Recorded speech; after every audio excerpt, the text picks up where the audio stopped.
So this morning we are joined by Alan Lindsay, who is Participation and Co-Design Director at YoungScot. Alan is going to speak first, you can see Alan. And then we will have Eleanor Snape. Ellie is Co-Design Officer at YoungScot, and Ellie will speak after Alan. And we're also delighted to be joined by Alexandra Taylor. And Alexandra, I don't want to call you a guinea pig, but Alexandra has been involved in some of the tech work, technology-enabled care work and feedback and co-design work that YoungScot have been doing, and they will explain that much better than I can. So I'm going to put myself on mute, and we are now recording, and I'm going to hand over to Alan and remind you, please switch off your cameras. Thank you. Thanks very much, Nessa. Hi, everybody. Yes, Nessa said I'm Alan Lindsay. I'm the Participation and Co-Design Director at YoungScot. We're really delighted to be able to come and share with you this morning some information about how we are helping young people to be involved in co-designing our work around technology-enabled care, and also how we are helping young people to continue to participate in a whole range of things, even during this kind of COVID situation that we're in at the moment. I'll pass on pretty quickly to Ellie to kind of take you through the detail of the project itself, but I never want to assume that people know the detail of who YoungScot are. So we are Scotland's national youth information and citizenship charity, working with young people aged 11 to 26 across the whole of Scotland. We really are there as a service really to support sort of local and national engagement with young people and to deliver services that meet their needs, provide access to relevant information, opportunities and activities across the whole of Scotland, particularly focusing on supporting young people through times of transition.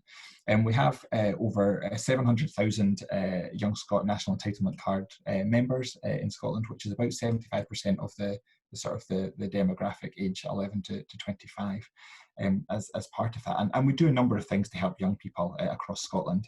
And we want to help young people be informed. We want to help young people to be able to access relevant, reliable, quality assured information to help them make informed choices about their lives. So we do this through a number of ways through our online information platform, young.scot. I would encourage you to check that out and also find out more about us there. We have an info line service supporting young people with any queries and questions that they might have. We're connected across Europe through the European Youth Information and Counselling Agency, providing information through that channel as well. And we're also very, very active across a range of different social media channels to try and take information to places where young people are, to make it as easy as possible for them to be able to access that. We also want to help young people to be connected.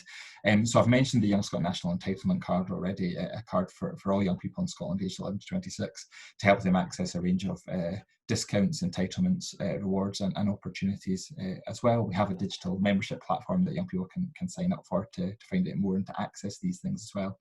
And a range of discounts and entitlements are there. The YoungScot card also is a valid proof of age card through the Pass standard scheme, so it can be used to verify the age of young people as well. But it's also it can be used across Europe. We are a member of the European Youth Card Association, which allows young people in Scotland to still access a range of discounts and entitlements across a range of different countries across Europe as well. And the main thing that we're really going to be focusing on today is also our work to empower young people. We work very closely to try and allow young people to have their voices heard, to be involved in decision making around the development of policy and services. We support young people through our co-design and our youth engagement work to do that, and the Technology Enabled Care project that Ellie is going to talk about today is a shining example of that. As well as that, we engage young people across the whole of Scotland through our outreach service, so taking messages about our services out to young people, but also allowing young people to feed in to shape those, but also to shape other things that are important to them as well through that. We focus a lot on empowering our young volunteers to be involved in a range of different things and to make sure that they have the opportunity to develop personally through that as well. And we've got a real focus on trying to make sure that we enable all young people in Scotland to access our opportunities. So regardless of where people live, regardless of their background, they feel that they can access our opportunities and take part in that way. And we really want to focus on helping young people to influence change. So allowing young people to have that space at the table for partners and stakeholders and decision makers to cede some of the power that they have to young people to be involved in that decision making process. And our co-design model, which Ellie's going to talk about in a little while, is how we choose to do that. COVID has obviously meant that we've had to change some of the ways that we are engaging and supporting young people, but we're glad to say that we've pretty much been able to continue engaging with young people and supporting young people to be involved in our work. And for us to continue to deliver our services for young people despite the situation that we are currently in. This slide here, I won't go through it in lots of detail, but this indicates just a range of the ways that we're doing that through the digital information that we're providing to young people around a whole host of subjects, but also specifically on COVID, working very closely with the Scottish Government and others on that to make sure that that information is accessible to young people around a range of kind of questions and stuff they have around COVID. We're making sure that young people can still access the entitlements, discounts and rewards that they're entitled to at the moment. Obviously a focus on that, a lot of that being online, but obviously as of today with us entering phase 1, I suppose, of the recovery work, that'll obviously include, more sort of face-to-face discounts and things as well as part of that. We support specific groups through the work that we do as well. We've had a particular focus on young carers and supporting them to access things that can help them in their role and in their life, particularly recognising some of the challenges that they might have faced as a result of COVID. We work very closely with all 32 local authorities around Scotland to make sure that we can deliver work to the young people of Scotland, and we've been continuing to do that throughout this kind of COVID situation as well, in terms of information and opportunities on a local level. Ellie will touch on the co-design work that we do in a little while and how we've adapted that to empower young people at this time. We've also been focusing on schools and how we can continue to share information and resources with schools and learners and people who are supporting learners at this time as well. We've had a focus for a number of years on the attainment challenge and strategic partnerships that we have there in terms of trying to, I suppose, work with different local authorities in Scotland to deliver entitlements to support young people who may be facing disadvantage, whatever that might look like. We're in kind of our second phase of that, and we're working with Dundee, North Lanarkshire and Falkirk on that strategic partnership at the moment as well. And it's exciting to see the work that's been done to support young people who are facing barriers also be able to access the things that they're entitled to. And although we have had to stop our face-to-face outreach work, we have been continuing to do that digitally, and our outreach team within YoungScot have also been supporting our co-design work, which, as I say, Ellie will touch on in a little minute. This is just kind of a shot of our website, what it looks like. I'd encourage you to go to young.scot if you want to find out more and check that out, and a range of the different types of information that we have on there available for young people. A key piece of work we've been doing as part of lockdown has been a really exciting partnership with Scottish Youth Parliament and YouthLink Scotland around a piece of work called Lockdown Lowdown, where we have been working to find out what young people think about the current situation that we're in, what that's meant to them, what challenges that's posed, what they think is important at this time.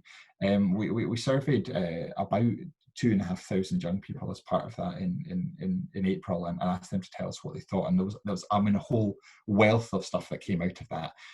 But really exciting to hear young people really engaging in this and really wanting to share their thoughts, but also think about how they could shape the future recovery from this as well. And there was a whole host of things. I won't go through that there again. You can check that out on our website if you want to. But things like young people have been concerned about the impact of it on their mental health, impact on them being able to access services at this time, impact on their future, in terms of what the future looks like and means for them, in terms of relationships, careers, access to healthcare, a range of different things. Mental health, again, was kind of a really important one in terms of being able to access information, and young people not necessarily knowing where to go to find that information, or where to find that information about things like financial support at this time as well.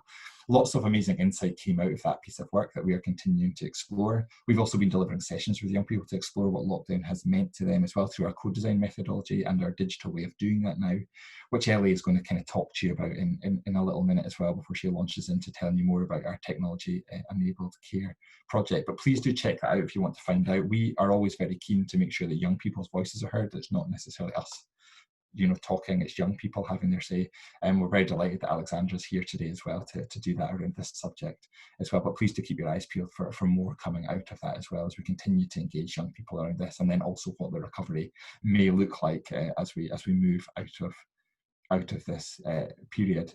Continue to engage young people in that way, in innovative and creative ways, is part of what we do as part of our co-design service at YoungScot. So I'm really delighted to be able to hand over to my colleague, Ellie Snape, who is one of our co-design officers at YoungScot, to talk to you a little bit more about the co-design work that we do, and then specifically the technology enabled care project. So thank you very much. Thanks, Alan. I'll just do a quick transition to sharing my screen now so that I can control the movement of the slides quickly.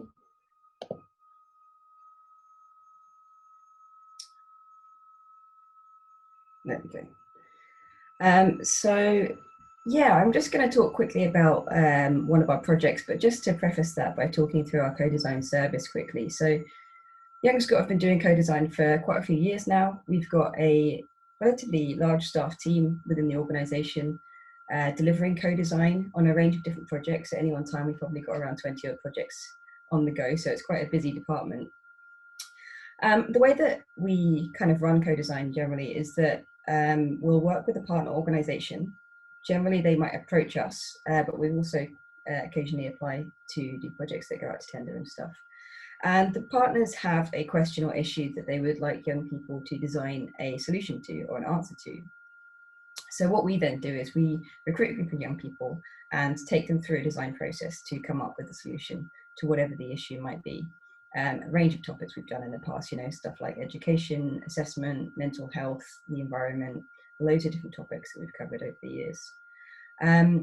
So we get the young people together, we take them through a design process, we engage different experts, different research methodologies and so on, so that young people feel like they've got a really good grounding in the topic, and then they get to the stage of kind of creating new and innovative solutions to those issues. We do publish all of our work as well in reports, so if you want to check out youngscot.net, which is our corporate website later on, you should be able to access the YoungScot Observatory and view all of our past reports on there. So if there's any issues you are interested in exploring a little bit further, then please do go and check out the website there. But just to talk about our technology-enabled care project for now. So this project was commissioned by the Scottish Government's Technology-Enabled Care and Digital Innovation Division. And we recruited for it back at the start of 2019. So it's been a long-standing project, which is fantastic. We really like when projects give us the time to dive into issues in a lot of depth with young people. So being able to spend a lot of time on this one has been fantastic. We initially recruited then in April and have around 20 young people on the panel. They come from right across Scotland and range in age from 12 up to 25. They come with a range of personal experiences, so we don't ask people to have personal experiences, but this topic attracted a lot of young people who themselves experience health issues, live with long-term health conditions, potentially studying health topics as well at university or college, or intend to do that later in life. So it's been a really great team to come together. They're really passionate about health and care and how technology can support young people to manage their conditions better. This is a general timeline of a co-design process for this project. Obviously, it's been quite a long one, but we tend to take young people through 4 key stages during a co-design project.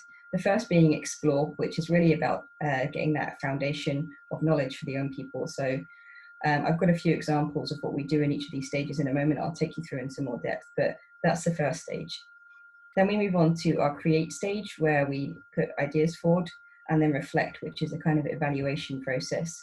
And that create and reflect stage, as you can see on the screen there, is iterative. So it goes through cycles. And at the moment, we've kind of got to this sort of second stage of create. So we've still got another bit of reflect to do.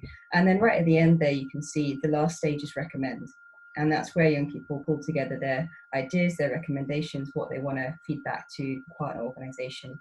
And we usually publish that in a report, and that's due to be launched for technology-enabled care at the end of this year, COVID-19 permitting. So we'll see what happens a little bit to see if the timeline gets delayed, but we're still hoping to finish up around then. So our explore stage, lots of stuff going on. We've been exploring technology-enabled care as a field for a while. Our young people have done a lot of research, reflecting on their experiences. They've tried to identify some key issues for young people around health and technology-enabled care. They've met different stakeholders. They've been to different events. So we were at last year's Digital Learning Network. We've been to Digital Health and Care Fest last year. We went to different Discover Digital events in October last year. And the young people have also conducted a survey of other young people around Scotland and met people like the NHS 24 Youth Forum. So they've really been talking to a lot of different stakeholders in tech to find out what's going on at the moment and what the issues are. And they've also, of course, looked at existing technology-enabled care around Scotland to see what's available at the moment. During the create stage, then, they've used different design tools to come up with ideas and solutions for some of the issues that have been identified. So things like storyboards, using personas and persona thinking, prototyping, concept development. And they've worked with stakeholders as well on this to get feedback and help them to develop those ideas as they go. And then the third stage there is reflect. So that's really analyzing things, analyzing survey results, taking into account feedback from stakeholders, thinking about interim recommendations and where we've got to, setting objectives and evaluating against them, developing prototypes, and generally trying to get the best solutions coming to the top there. So that usually happens face-to-face for us. We often meet with young people over the course of a weekend residential, and we tend to do that every 6 weeks to 2 months and get the young people together to meet up and do work together over the course of a weekend. We tend to find that's a really good way for young people to bond as a team, to get to know each other and have fun, which is a really important part of our co-design process as well. We want the young people to enjoy themselves. And also it just helps them to do work together. I think working in groups is a lot easier than doing it by yourself at home. So it has been a struggle initially to adapt to digital co-design because we can't replicate that experience online as much as we'd love to. But we have been trying our hardest to do so. So all of our projects have been continuing during lockdown. And predominantly, we've been replicating those face-to-face discussions with meetups on Zoom. So Zoom was kind of the first video conferencing software we tried out. And we found it worked quite well, actually, because it's free and you don't need an account to sign up, which is really important for a lot of young people who maybe aren't using video conferencing software, aren't on social media, especially for some of the younger ones. It also has a lot of features that work well for us. So breakout rooms, the chat functions, the kind of range of reactions and icons that you can use as well. And the ability to have lots of people in it, basically, so as many people as we can. So that enables us to have a big staff team to support young people on Zoom as well. We've generally kept it around 10 to 15 young people in Zoom chats, and they're supported with a staff ratio of around sort of 4 to 1. We have done a bigger Zoom meeting, which was specifically as a response to a Scottish Government request to explore COVID-19 things with young people. And we did have around 50 young people in that one, which was incredible. We had a big staff team supporting that. So that was fantastic, but most of them are a bit smaller than that. So the Zoom kind of chats enable us to catch up with young people. We talk them through activities. We use a range of tools in that Zoom space to engage with them. So it might be that we use breakout spaces to give them a chance to chat as a small group and work on a topic. We might use online tools like Menti, which is a kind of survey software, which means we can kind of let young people take part in a more interactive way of getting their voice heard. It might be stuff like playing games as well. We've been using the whiteboard feature in Zoom quite a lot to play games like Picture Me, which is always quite a good laugh. And generally making sure that we're mixing in the online spaces the same things we would mix in the real life spaces, which is a mixture of kind of fun and socializing as well as doing small group work and kind of taking them through design processes. As well as the kind of online with Zoom Live, though, we also do keep in touch with them in other ways. So we're mixing the kind of synchronous and asynchronous engagement. So we have a project management system called Basecamp, which is a web-based platform. And each group of young people has their own space on Basecamp to engage with. So that is set up for every project. So it's already existing for each project, which is fantastic. And young people on there can message staff, they can message each other, they can share resources and upload documents. It's a really good platform for young people to engage. So there's still that ability for young people to take part online, even if they aren't able to make a Zoom call. We also stay in touch with young people over email and via text as well. So one of the key things there, the final kind of bullet point on the slide that you can see, is that the Zoom calls and online engagement are optional. So we know that young people at the moment are potentially unable to engage online. So a lot of people maybe don't have the internet connection or the devices to get online, or they might be struggling to engage with things that are going on right now because of their own mental health conditions or because of a general reluctance to engage in face-to-face video conversation. And that's totally fine. We're not going to force any of our young people to do it. We're just trying to provide an option for young people to stay in touch during a difficult time. One of the key things I think for doing any kind of online workshop, if you're thinking about it, is building frequent breaks. So we try to put a break in every 45 minutes or so, so that young people can have some time away from the screen. We encourage young people to do exactly what we're doing in this workshop, which is to turn off their screens if they'd like to mute themselves. We know how exhausting it can be to take part in a lot of Zoom calls. So we're really experimenting with different ways to give young people a break from the screen, as well as engaging them in that space too.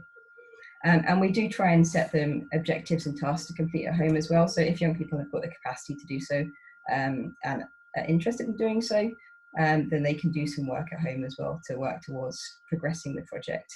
Again, that's optional because we know not everyone is able to engage in that kind of work right now. A lot of young people are stuck at home. They might have difficult family situations. They might not have physical private space to be in. They might not have the technology to do work themselves or to do research, and they might just be, focused on other priorities in their lives. So it's really important for us that we're making this an option for young people to continue with their projects, but it's not something that we're expecting of them.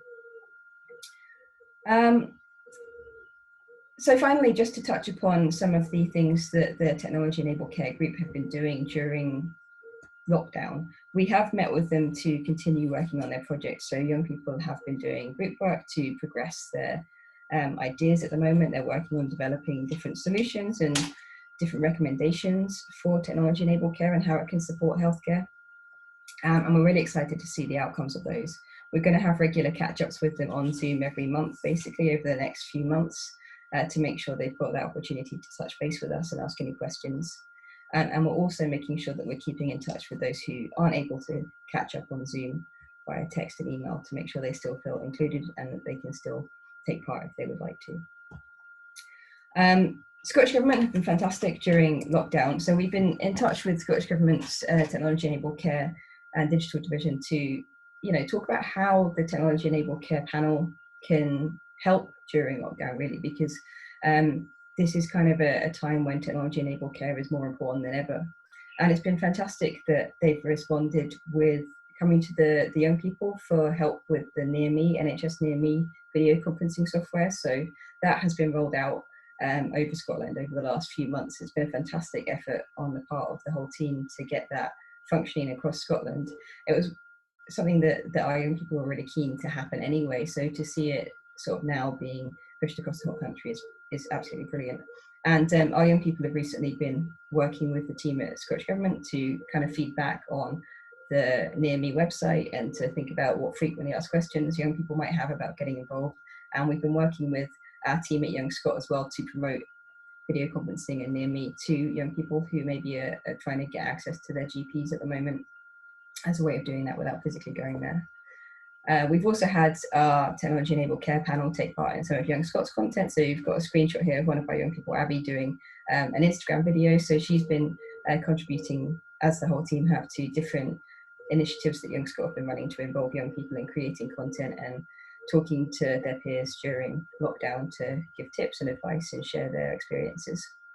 And then we've also had young people be involved in, responding to mental health initiatives.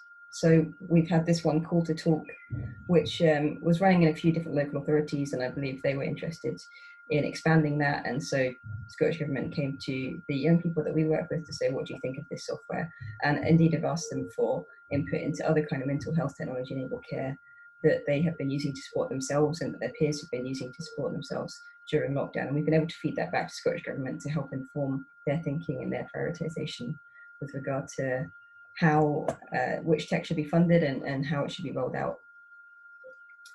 So hopefully that's given you a bit of a snapshot into what's been going on right now with our Technology Enabled Care project and our co-design processes in general.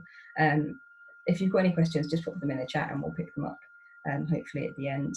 But just for now, I'm going to hand over to Alexandra, who's one of the young people on our technology-enabled care panel, to tell you a little bit about her experiences and what she's been thinking of recently. So take it away, Alexandra.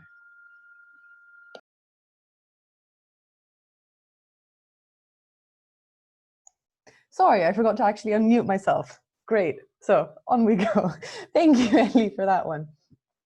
So being part of the YoungScot Tech panel has been an absolutely fantastic experience. I've helped give a presentation at one of the Scottish Government's tech boards meetings in St Andrew's House, been taught how to use Attend Anywhere near me by Hazel Archer, the national lead for video conferencing. I'm currently addressing you in this webinar series. The list goes on. But the best thing about being on this panel is feeling like our thoughts and recommendations actually matter. It doesn't feel like a box-ticking exercise. What's brilliant about the co-design model is that we're not just shown pre-existing ideas and asked what we think, like in a consultation. The co-design model actively involves young people in shaping services and policies. We've spent hours together having discussions facilitated by the YoungScot team, exploring our topics, creating solutions and reflecting on them, and looking ahead to the recommendations we'll propose. So being able to help shape policy in such a way through the co-design model and interacting with all sorts of incredible people working in the field, from policymakers to practitioners to technology developers, has just been brilliant. I don't want this to end, but I'm also really looking forward to finalizing our ideas and publishing the report with our recommendations. I'm also really grateful to the YoungScot team, especially Ellie, who's been with the tech panel from the very beginning, for adapting so quickly to the current situation. We've had Zoom meetings to catch up and be social, and everything gets uploaded onto Basecamp, which we also use just to talk about current events and developments. Virtual sessions are definitely not the same as physical meetups. For one, there is a distinct absence of something quite key: snacks. We bond over the availability of our favorite snacks. They fuel our thinking, and if we hit a wall, snacks help us overcome. But there's still such a comfort in being able to see everyone and still being able to work on something important to us, especially when it's so current. It's a challenge because we all have things to say, and it's not as easy to keep track of nonverbal cues, so we'll sometimes talk over each other or go off on strange tangents. But we're respectful and polite, and we're learning to navigate this strange new world, same as everybody else. There's times where it feels like we're almost too focused on our task because Zoom doesn't exactly allow for the same asides that would happen in a real life room.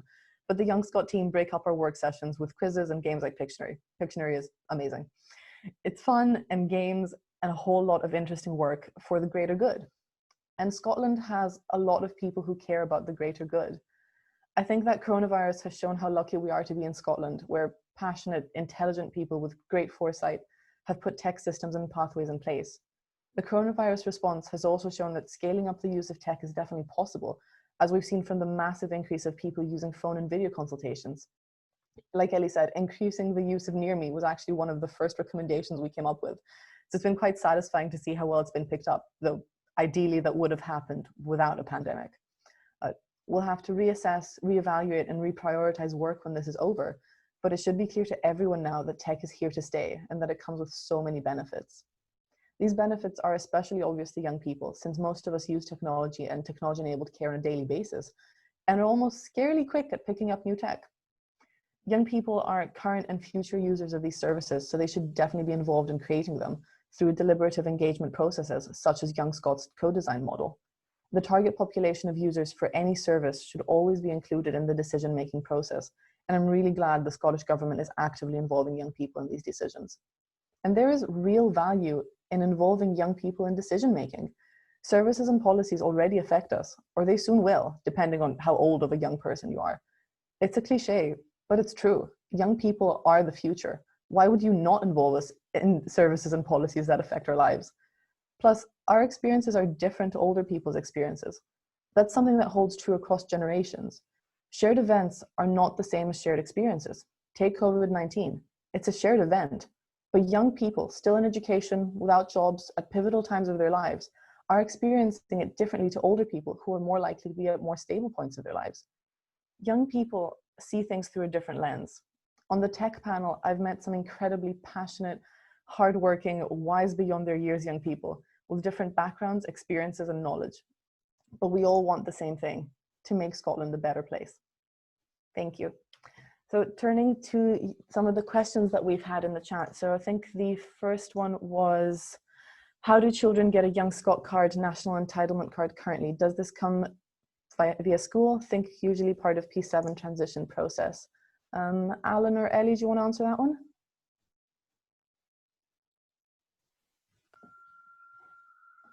Yeah, I can answer that one. Sorry, I wasn't sure if turn my video on or not. Yeah, so usually the YoungScot card is issued through schools during that transition from P7 to S1. Our team are working hard at the moment to figure out how that transition is going to work at the moment, given everything that's been happening recently in the school closures. But usually, I believe young people get issued the card when they reach S1. And if they don't get the card, they can definitely apply for one, either by contacting their local authority directly or by going to their local library. I think is one of the key places where they can fill in an application for one. Okay, thank you. So the next question that we had was, are there any information governance challenges to using tools such as Basecamp? It sounds like a great way to connect. Ellie again, I think? Yeah, I don't know if Alan has anything additional to add. I don't want to speak for him, but so far it's been relatively fine with us. We obviously keep an eye on the kind of content that is shared on Basecamp, but they are private spaces. They're invite only, so you need to be invited with an email address to join them. We provide, I mean, the young people themselves kind of create group guidelines for how they should conduct themselves online, and generally they're really good at abiding by that. And data and information that is shared there is private, so it's not shared with anyone out with the YoungScot staff team and the young people on the project themselves. So it's kind of like a private personal space for the young people to share their thoughts and do that in an uncensored space. But no, we've not had any problems with it. Thank you. The next one was, have you run into any unforeseen ethical issues with regards to research with young people on digital platforms? Yeah, not that we have found. We haven't. Generally, what we do when we're doing research with young people online is we conduct surveys using Survey Gizmo, which is the kind of survey software that YoungScot use. And, you know, kind of at the start of each survey, we generally get explicit consent for young people to have their data used for the project, and specifically as well for any quotes they provide to be used in the reports that we produce and to be shared. And to be honest, that's the main way we do it. When we do online workshops with Zoom, generally what we have is a consent form that every young person fills in at the start of a project. So for all of our current volunteers who are already on a project, so all of our technology enabled care panelists, at the start of the project, they signed a consent form which allowed us to take, well, they gave their consent to take photographs and video recordings of them. And that kind of carries over for our digital spaces as well. We also have that consent form as a online version, so that if any new participants joined one of our Zoom chats while we're in lockdown, we'd be able to send that consent form to them. And it is something that does need to be co-signed by a parent or guardian if young people under the age of 16 as well. So we generally feel like those two mechanisms of just getting consent of young people work, and we obviously have, you know, secure data privacy policies and things like that in place to make sure that we're not sharing data with anyone that we haven't told the young people will be sharing. Well, thank you. And we have one more question. So basically, if all of our projects are on the website, so I don't think the current ones are. Yes, that's right. So we have reports from previous projects on the website, but there isn't a space where you can go and see what's happening at the moment with current projects. We have toyed with that idea in the past, I believe, and I think it just became too difficult to keep updated regularly and to sort of have all the information there that would be useful. So it's not something we do at the moment. We don't have a space we can go and find out about current projects, but it's potentially something we could explore with our communications team who look after the corporate website, if that would be like of interest to different stakeholders. We have been asked that question before as well, so it's something that we should maybe think about doing. But yeah, definitely you can hop onto the YoungScot Observatory on youngscot.net to see all of our previous reports into co-design projects. But thanks, Alex, for fielding those questions. I'm just going to put up our contact details slide there in case anyone wants to get in touch. Obviously, the phone number at the moment you won't be able to get through to us on because we're not in the office, but info@young.scot will send you through to our admin team, who will then be able to guide your inquiry. And you know, we've got all of our social media platforms up there as well. We're also on TikTok, which is not one of the current social media logos up there, but if you're on TikTok and want to check us out, then I think we're just @young.scot on there, or @youngscot. I don't think it'll be too hard to find out.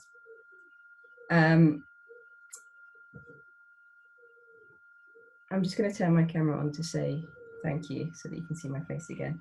But I just want to say thanks very much for having us, really. Thanks very much to Nessa for organising the Digital Learning Network workshops. It's been a fantastic week of workshops, and we're really grateful that we're able to come online and share some of our experiences with you as well. If you do have any questions or anything later on and you want to get in touch, just drop us an email. We're more than happy to respond. Thanks also to Amanda Leahead and Margaret Hurusky from the Technology Enabled Care and Digital Innovation Division at Scottish Government for being such fantastic supporters of the young people throughout, and for sort of keeping in touch with us during lockdown and keeping us informed of what's going on, and really trying to reach out and engage with the young people that we've got to see how they can influence the developments in tech at the moment. And I really do encourage you all to join Margaret for her webinar at 1 o'clock, just looking at the different technology enabled care work streams at the moment, reflections on digital health and care responses to COVID-19. So that should be really interesting later on this afternoon.